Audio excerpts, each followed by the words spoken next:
Program Manager, Corporate Accountability and Public Participation Africa, Ogunlade Martins. Mr. Martins, thank you for joining us on TVC News at 10.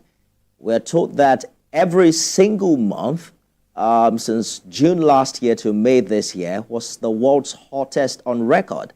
The UN Secretary General says the world is on the highway to climate hell. How critical is the situation? Thank you very much for having me. And I must commend the brains behind this year's World Environment Day and the topic that was chosen, land restoration, desertification, and drought resilience. So it is true that we are in dying times. I mean, we have contributed so significantly to climate change. And yet, as Africans, as Nigerians, we begin to bear the biggest brunt. Nigeria loses approximately 350,000 hectares of land annually due to, desertification.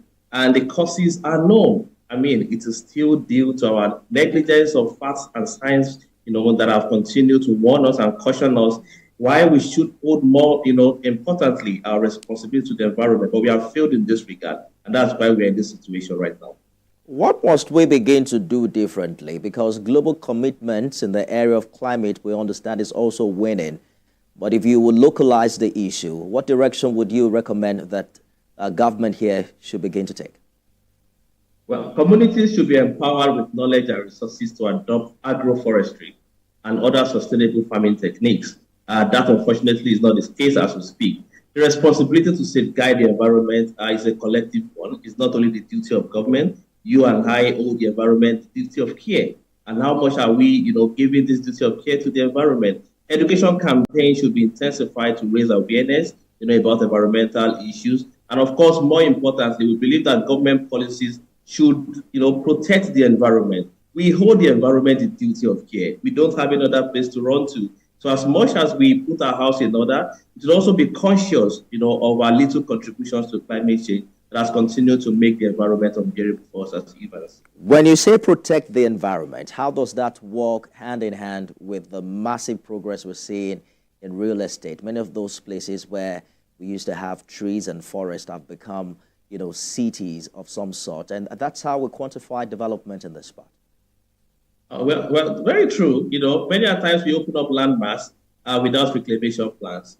Many a times we open up forests without, having the fortitude or what it takes to return back to nature, what we forcefully take out of nature. So that's why I mentioned earlier that government policies won't be deliberate. Of course, we want urbanization, we want to develop as a people, but we also have to preserve that which enables us to support life.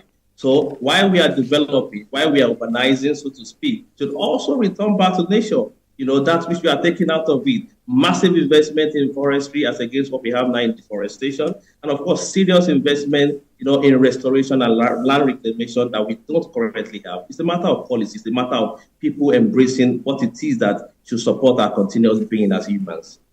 Program Manager, Corporate Accountability and Public Participation Africa, Ogunlade Martins, thank you for talking to us. The pleasure is always mine. Thank you for having me.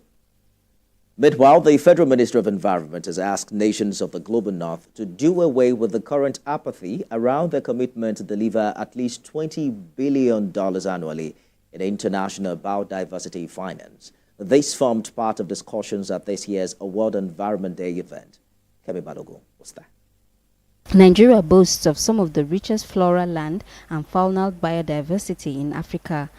The World Environment Day, with the theme Land Restoration, Desertification and Drought Resilience, is taking place here with experts seeking both local and global solutions. This will be done through mainstreaming climate change adaptation and resilience building measures into the nation's national development plans and policies, through promoting climate-smart agriculture and providing support to vulnerable communities in order to adapt to changing environmental conditions. Our semi-arid and Sahel regions are characterized by land degradation, drought, and desertification, and in turn it encourages and also further destroys our environment and creates poverty. Continuous advocacy engagements, public awareness campaigns, and climate actions, including education, is a vital angle which must bring every Nigerian on board, both young and old, to support government efforts and activities.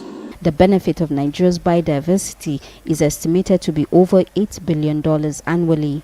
Nigeria's Ministry of Environment says the benefits of investing in nature are enormous. The World Economic Forum have found that nature-positive economy could generate up to 10.1 trillion USD in businesses every year and create 396 million jobs by 2030.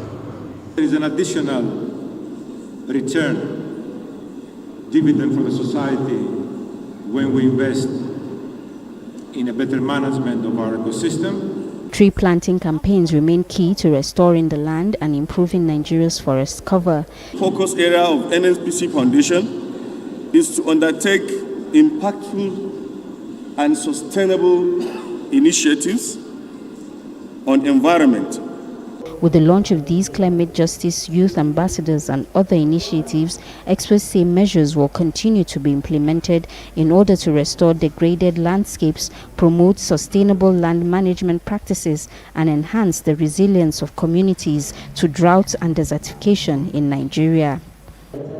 Kemi Balogun, TVC News, Abuja.